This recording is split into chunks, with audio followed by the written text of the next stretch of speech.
Sindi yandibadde wakitibwa naye yasinga omutima omubi. Ebintu ebyakonya omukisa gwe talina mutima mulungi, omutima omubi gwamulemesa emikisa. Oba muwayiriza Seguya gubira Sindi omubuzi nakamuwa ebivu nze mu Uganda ndoza nze ka promoter abadde apangisa Sindi namuwa ekivulu ky'ejjinja nemuwa enkuuka nemuwa ekivulu ky'entebe nze bbanga namba nedda namuwako n'ekivulu kya Labonita nekinsala. Sindi ze simufunanga museswanga kivulu nenfuna nga ntinje Sindi naye kati nabigumira naye kyasinga okunuma nagenda e Busoga manya Basoga banjagala nnyo Seguya ebyaddala nno nze siwayiriza bantu munenga ngende e Busoga mbasuubiza Abasoga tugera teeka Busoga ku ki tuleeta omwana w'Abasoga asidikivoko twegayira Sindi amweka drop yakamma omwana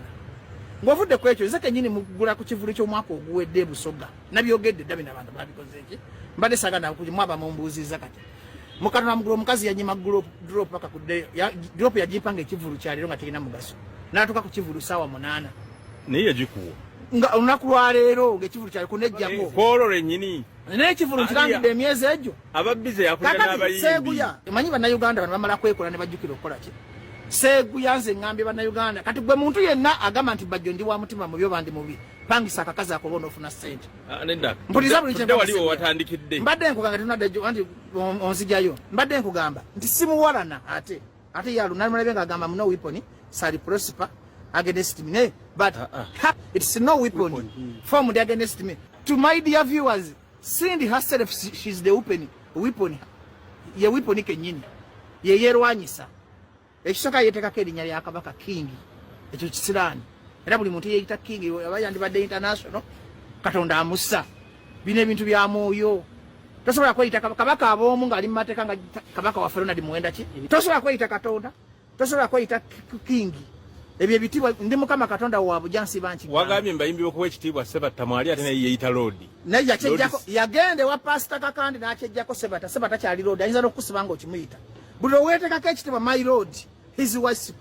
King oba okakanya Katonda lwaki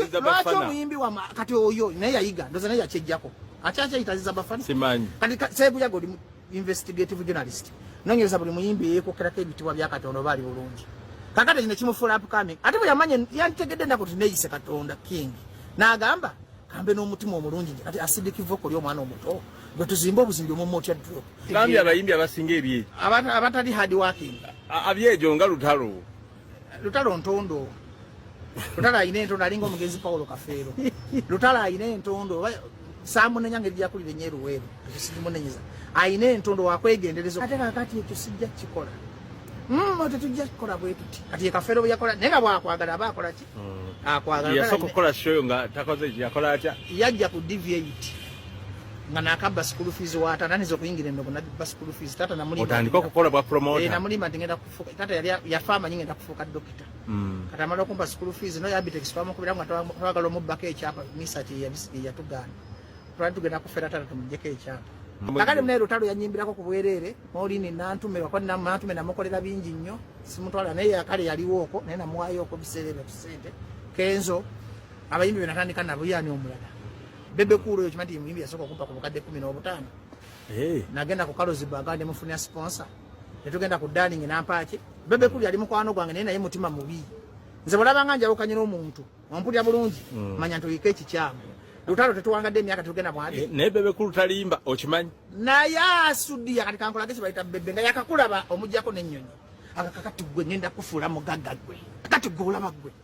buno obusente butwale nze bapita munene taata wange minisita yakikola omulundi ogwo naye ng'atuukiriza bwe yaddamu nampita emabega ne yeetuukira mu bagagga ne bagoba embwa ya bajjo Bebe y'omu ku bayimbi abasinga okugaba yagaba Bebe Cool manyiza omuntu wakola ekintu ne mbasi mwagala akola ki Bebe Cool mugabibwa twali tugenda mukozesa batu ye ne Bobi Wine buuza Emma oba sinze namukakkanya eyedda 2012 kati Bobi Wine mune ekimanyi Bobi Wine ategeera nnyo alina reason ngene enzaale kati kankubira mu bantu abalina amagezi amazaale kati singa Bebe Cool afunayo 0.01 ku magezi ga Bobi Wine singa Bebe Cool wakani